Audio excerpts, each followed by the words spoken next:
Welcome back to the Bluegrass Breakdown radio show. We got Trevor Kelsey AKA Bacon on the line with us. How you doing tonight, Bacon?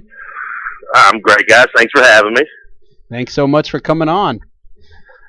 Got some. I do got to say something though. I was watching y'all before you went off and talking about Terrence Jones rap, and one of y'all referred. I don't remember which one referred to it being better, at least, than Luke Whitehead's rap song. Now, come on. Hey, Luke Whitehead wearing the red Louisville Cardinal from the day that I'm dead.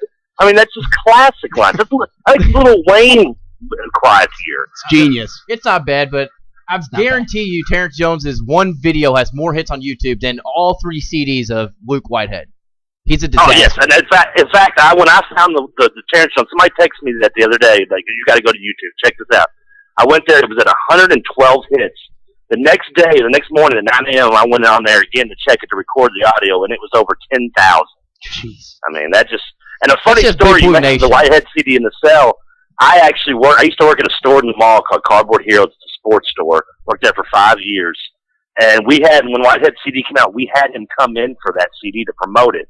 He was there for 2.5 hours.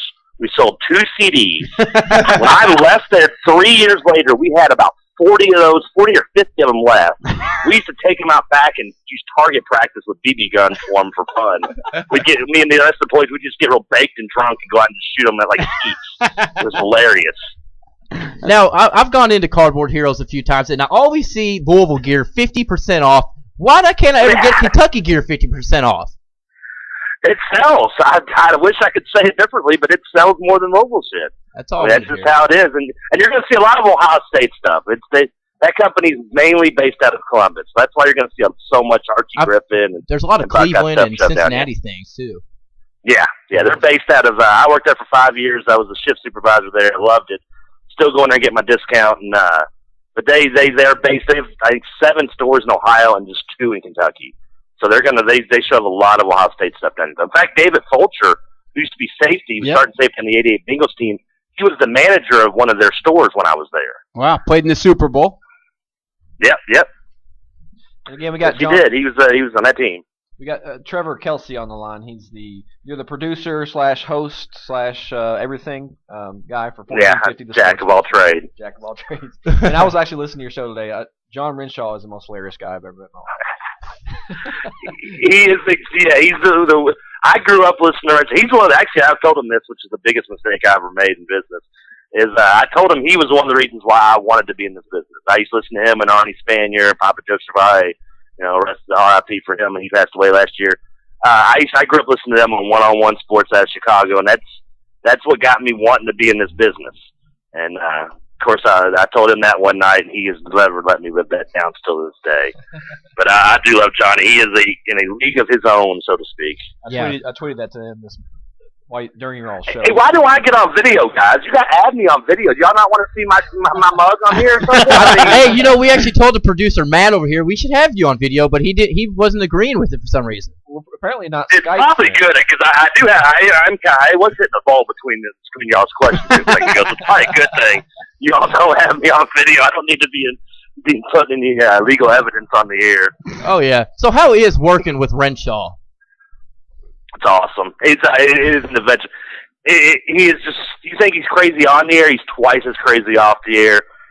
All the stories he tells are completely true. I mean, you've listened today. We told a story about the downtown trip, and I mean, he talks the first 30 minutes of yesterday. We talked about peanut sizes for some reason. I mean, he's an FCC worst nightmare, but he's just, I think, great radio, and he's been doing it for so long. He is literally a legend in the game. I have to agree with him, though. Y'all were talking about what you call your grandma, and you call her grandmother. And I tweeted that to him. I was like, because he had said something ridiculous about how he got real, almost like mad on the air about how you call your grandmother. Because almost everybody has their own names, the Mama or Meemaw or Nana. Nana, there you go. And apparently Trevor calls her grandma. Yeah, I used to do grandmommy, as I told us earlier. She's called grandmommy. She didn't like that. So as soon as I got old enough, I had to start calling her grandmother. And it's been grandmother ever since. That's good stuff. So your show started, let's see, this past Monday, right? Yeah. We just started. The Renshaw show was just 3 to 5.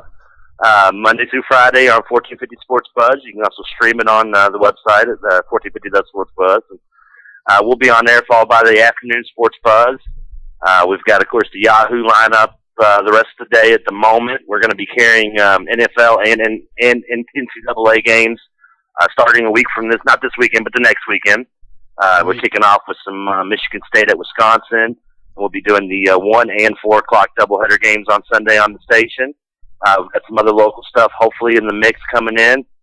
And we're just taking over, really. I mean, we've got a couple of these other stations kind of teetering back. They're threatened a little bit. I know they are, and they rightfully should be. They should be. When in the morning you get to listen to Yahoo, what they got. I mean, not that anything against the other. Oh, I hate Cowherd. I cannot stand Cowherd, and I don't like Jerome.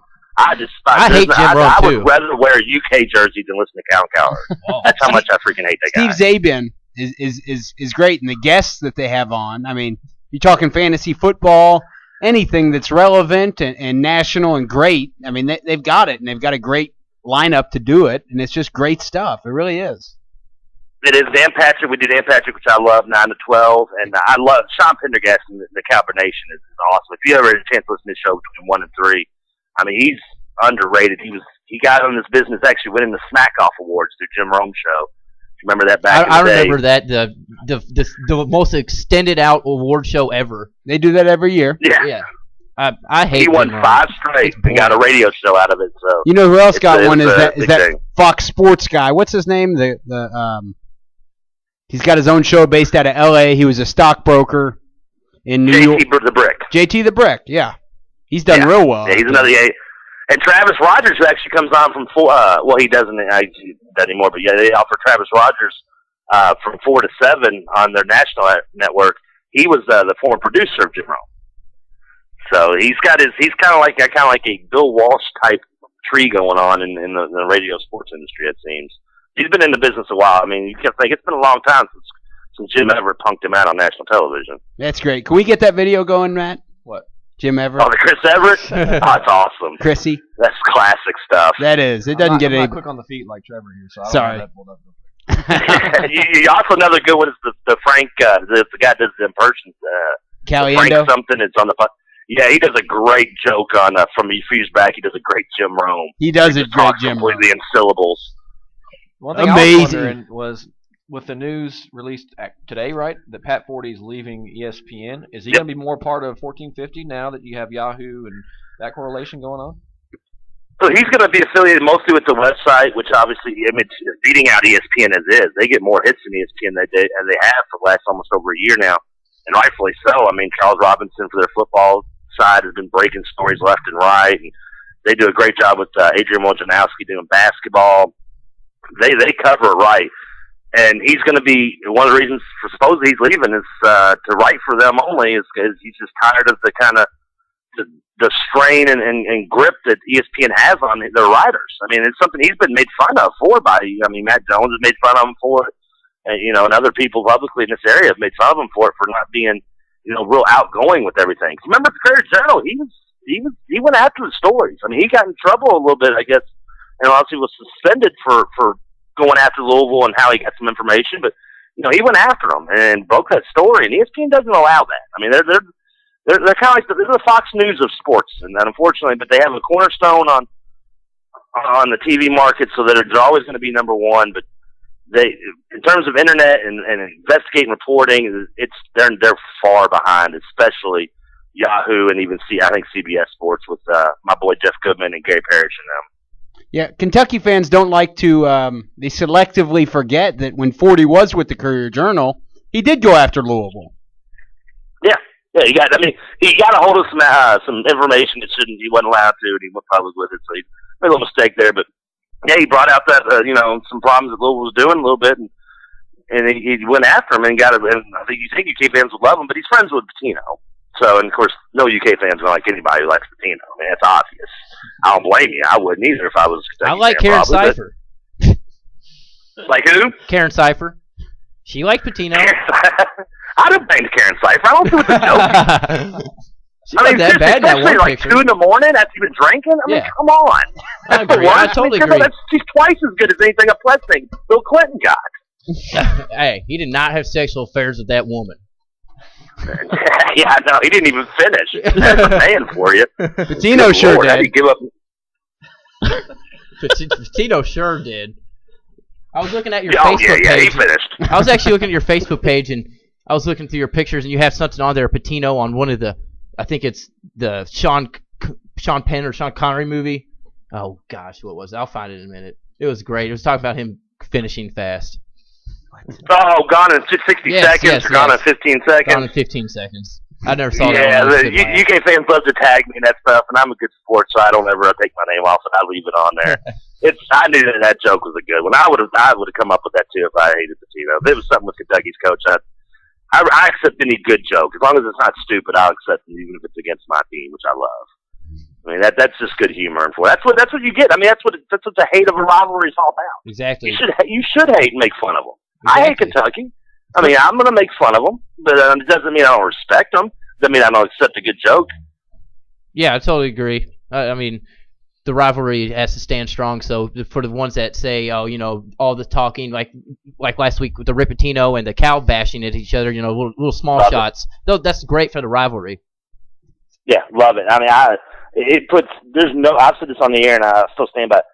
Find me another rivalry where not only the fans hate each other, because you'll find that everywhere, but find me one where the two coaches just freaking despise each other. And they do, and I love that, because not only do I think it does bring this rivalry up to more of a national ahead of Duke, North Carolina, and Vitale sucking on all their freaking Tar Heel balls and shit, and it drives me nuts. It might not beat that because ESPN wants them to be number one.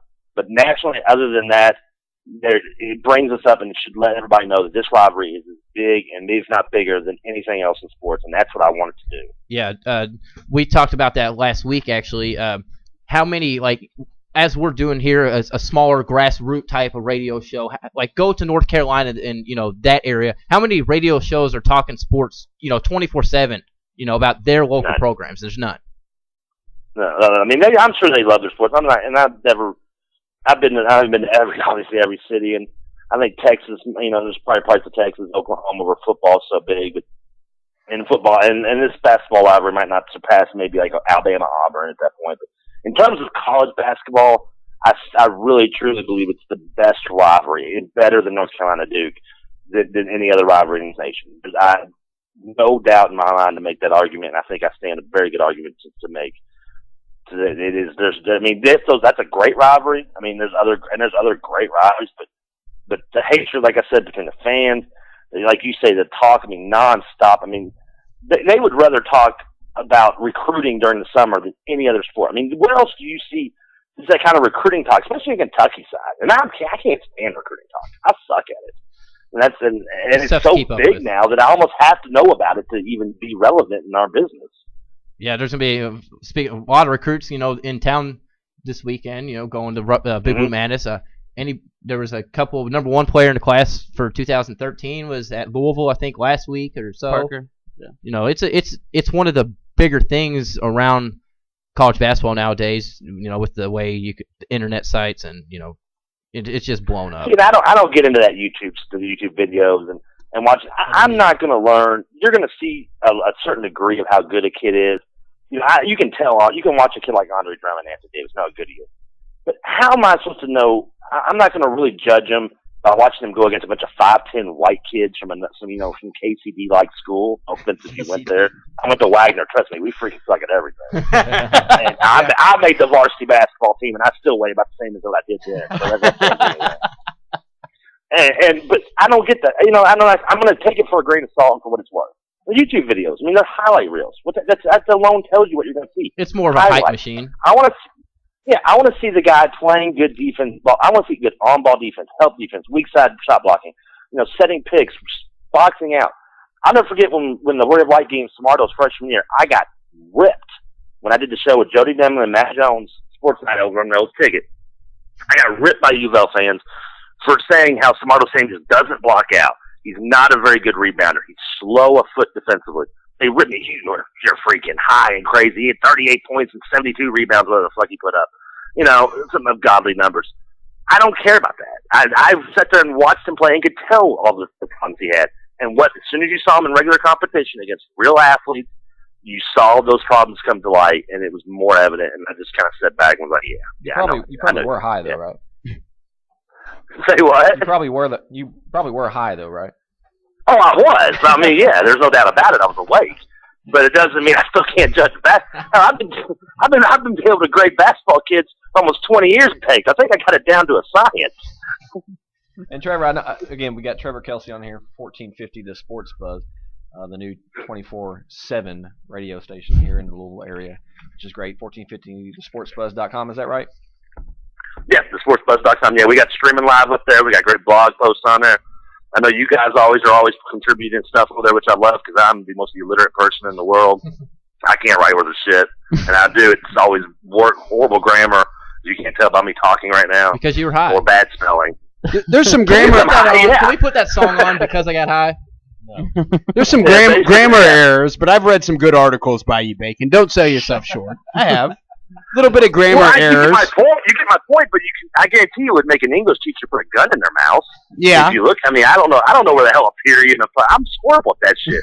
I took 3 years, I think, of freshman English at WKU.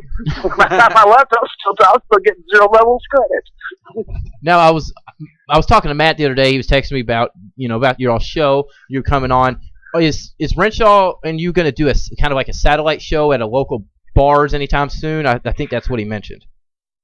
Hopefully, yeah. We're going to be doing some remotes like we used to back in the day. I don't know where and when. He's supposed to. What we're hoping to do is him to come in town. Excuse me, about once a month and doing a remote from a bar or something. Which, by the way, you have to come out and see because it's an experience that you just can't understand. Me telling you the stories on the air or him telling you the stories. You have to be there. I mean, and witness it because when he gets about 10 or 12 beers into him, and that's only going to take about 15 minutes. I mean, he's a trip. I don't drink. I got enough vices in my life between Taco Bell, pot, and everything else, and White Castle 3 in the morning. I don't need another vice. I'll smoke a pack of cigarettes a day. The alcohol is just I'll be done by 40 if I start drinking alcohol too. Yeah, I imagine with you. He's a hoot. One time we were there, I think he got so hammered I couldn't find him. I lost him for about an hour, and that used to be part of my job. As producer, Dugan Ryan would tell me, I want you to keep an eye on him. Make sure he gets home safe, basically. And I couldn't find him, and I started looking. I thought, oh God, I've done lost him. He's ended up who knows where. I mean, he's probably with some $15 2-for-1, board, doing something off her ass or something. And then lo and behold, I find him finally in the manager's room, the office, back in the back of this place. He's sitting there in his boxer shorts playing air guitar to like Bruce Springsteen or something. I mean, no clothes cannot be found. God knows where they are. I'm going to ask him about that. I think he's going to come on next week. I got to bring that one up to him. Yeah. Oh yeah. Ask him about being at Jocks and finding him playing air guitar with his boxers on. Oh yeah. And Trevor, he's got the stories. He might not remember. I have to remind him about them. But he knows that I'm not exaggerating because he's fully aware of what he's capable of.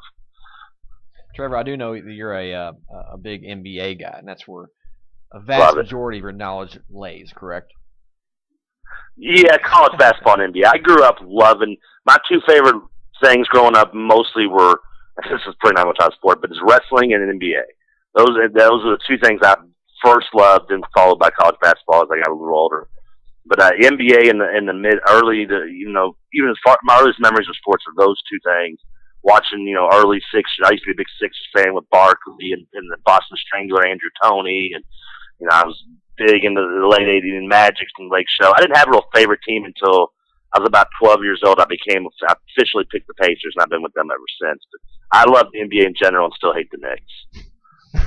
You hate the Knicks? What? I despise the Knicks. That's one team I'll never be on a video game with the Knicks. Refuse to ever be on. You'll never play with George? Against the Pacers. You'll never play with George?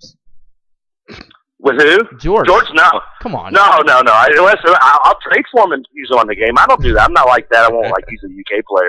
But if he's on the Knicks team roster, no. Sorry. No. I can't do it. It's a bold statement. It's a bold statement. Not a lot of Knicks fans around. He'll never be the Knicks on NBA Live. That is... Nope. Wow. Won't be the Cowboys on Madden either. All right. Yeah, Tony Romo throws way too many interceptions just like real life. Oh, God, don't even get me started. I'm an Eagles fan, man. Dallas and UK, in terms of my hatred. You're an Eagles fan? Rivals are number 1 and 2. Yes, sir. Oh, diehard. What happened to your beloved Eagles? I mean, they in the offseason, they brought in so much talent. What's going on over there in Philly? It was it was great for the headlines. I mean, you bring in Osmo, and I love the headline, but I knew you're bringing in a guy who is a press coverage guy, great at press coverage man-to-man, and you're putting him across Asante Samuel, who can't guard anyone man-to-man. He sucks man-to-man because he tackles. I mean, he makes freaking Deion Sanders look like Ronnie Lott tackling a ball carrier. It's horrible. And he's a zone guy with a knack to getting to the ball and getting interceptions, which he's done well. And now you're just trying to make one of the two play what they're not good at. And between that, our safeties are horrible. They should never let Quentin Michael go to the Rams. And the linebackers have never been good. I've never seen a linebacking core in my lifetime until that was any good. Even when Jeremiah Trotter was making the Pro Bowls, they weren't still that good. He was more of a product of the system. And Jim Johnson, another one who's passed, God, I wish he was still alive coaching his defense. If he was coaching his defense, I'm telling you right now, this team would be undefeated. They would be going undefeated for the whole season, and it would be wearing a ring. I'd be getting that Eagles tattoo, because I've always said I don't have a tattoo. Whoever wins the title first, UofL or Philly, I'm getting that tattoo. Are you going to get a big L on the side of your neck? You're not telling us where, huh? No, because it won't be where I can see it. God knows there'll probably have stretch marks on it again anyway. It's very tattoo. Don't know it. That I don't even think anybody wants to see it. You have to take a picture though, and post it on the website. It scares the people. You don't want to see that, trust me. Not to bounce around the women I sleep with don't even want to see it. Not to bounce around topics here on you, Bacon, but what do you think? What do you think about Cal's comments saying that he, if UK were to win a national championship and he sticks to it, that if UK wins a national championship, nobody goes to the pros. What do you think of that whole concept? He would be disappointed in that. How do you feel about that? I mean, he's a car salesman. He's selling to recruits.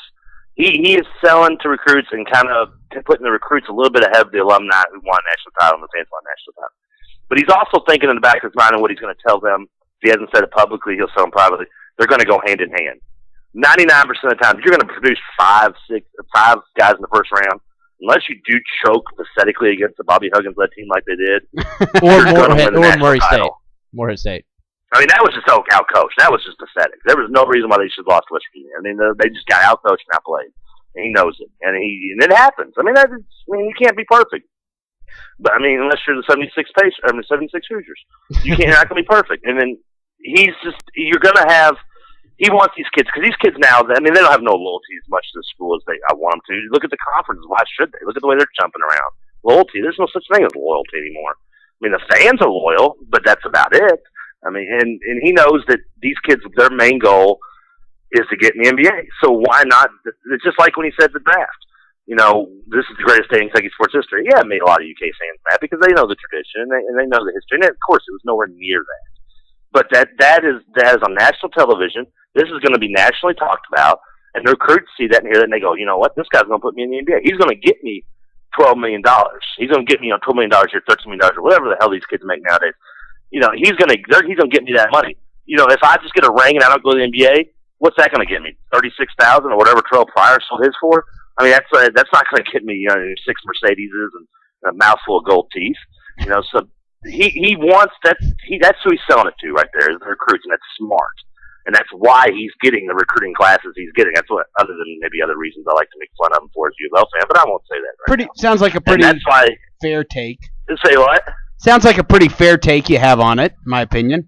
Yeah, I mean, I understand why he said it. I can see I don't think he really meant for. I mean, of course he wants a national title. He's more than anything because he hates Pitino, and he sickens him that Pitino's got the one ring that he doesn't. He wants 2 rings so he can rub it in Pitino's face and then go to the NBA. He's envious, and then right? Be successful there. As Bozick would say, he envies Rick Pitino. Well, he doesn't. I don't know if it's envy. I don't know if it's exactly. He resembles him. I mean, he is Pitino. What Pitino was in the early '90s in the UK. We talked about He's that exactly like Pitino. You look at his track record and his career. I mean, it's very similar to Pitino's in terms of going to the pro after having success in college. Even though he didn't have as much as Pitino did, but he kind of did. If you compare it to the beginning of Pitino's career, Pitino went to one Final Four Providence. And went to, the Knicks where he was successful. he didn't get along with Stu Jackson, which I can't say that Stu Jackson's a freaking moron. And then he came back to Kentucky and was successful there before going back to the NBA, where he wanted to be successful. He's not going to go back to the NBA now. He's done, and he's got about 3 or 4 more years left in him at Louisville before he's done completely. Cal's going to be here for at least until he wins the title. And that's going to be a double-edged sword for UK fans, because if he wins it this year, does he jump right away? I mean, dude, is that what you want? Is it worth the gold? I mean, it's like, if you're going to get laid, you're going to buy, a hot supermodel, but she's going to give you craps. Is it worth it? Age-old question. It goes away in a week, and you get a little tone. Yeah, before we do wrap up, Bacon, real quick, where will Louisville end up with all this conference realignment talk? Big 12, it's done. Big 12? It's inevitable. Yeah. Does Howard Snowberg said the only variable is time. It's done. Will that push Rick Pitino out quicker? Nah, he wants to. It depends. What's going to push Rick Pitino? It'll edge a little bit, but if he gets talent there and starts getting some good recruits, I don't know what kind of good recruits are going to get, because this class has gone from being a top-notch class to who knows when Blackshear is going to play now. Zach Price, I think, is overrated, and Shane Bohannon's not in shape to play major minutes in college basketball. I don't care what people tell you. He's 15 minutes at most, and he'll give you a good 10, 15 minutes, but that's all he's going to give you. It's going to be. I don't even know if this team's really a top 10 team. I hope they are, but I don't know. I'm worried about them. Bacon's playing skeptical. The Rick Pitino card right here. Downplaying the season. Now when they come out and they win these games, and sweep UConn like Dugan was all proud about before the show, or Ryan. Yeah, you're playing the card. I'm not one of those guys like, I hate to be like, we suck, we're never going to beat anybody, and they do it just to like double jinx themselves, back around. No, I'm just a pessimistic when it comes. I was the same way with Kevin Ware's eligibility. I just until I see us play and see how Bohannon's going to look at a high college level, and see how much Siva's progressed, because I know still defensively he's so bad. I wouldn't say bad, but so behind defensively. And that just really affects his offense. And if Kurt can be, a little more consistent, if he's able to learn how to take the ball off the dribble and be kind of a poor man's Gordon Hayward, and have that, and Gorgie Dame take steps forward, then I'll be more positive about the season. But until I see that in my face, and I'm not talking red-white game, because again, I feel like I don't follow that. That's just the highlight reel anyway. I don't read too much into that crap. So I see it in a real game, and I'm thinking more of even just Butler. In that first game, I think it's the 4th game overall, but the first real game they play, then I'll be, whether I'm being optimistic or pessimistic for the rest of the season, I'll know what to look forward to. Well, Bacon, we really appreciate having you on. Great insight, and we hope that you will join us again for sure. Anytime, guys. I got nothing to do till 10 o'clock when Always Sunday in Philadelphia comes on. Yeah, that is tonight, isn't it? Oh, yeah, but DVR, don't worry. I DVR community while I was talking to you, so I'm good. All right, man. Well, have a great night, Bacon. Thanks a lot. And to the rest No problem, guys. Anytime. Y'all be good. All right, thanks a lot, man. And just so everybody knows, you can catch Bacon, Trevor Kelsey on 1450 AM Sports with John Renshaw from 3 to 5 in the afternoons. Yep, and stream online at 1450thesportsbuzz.com.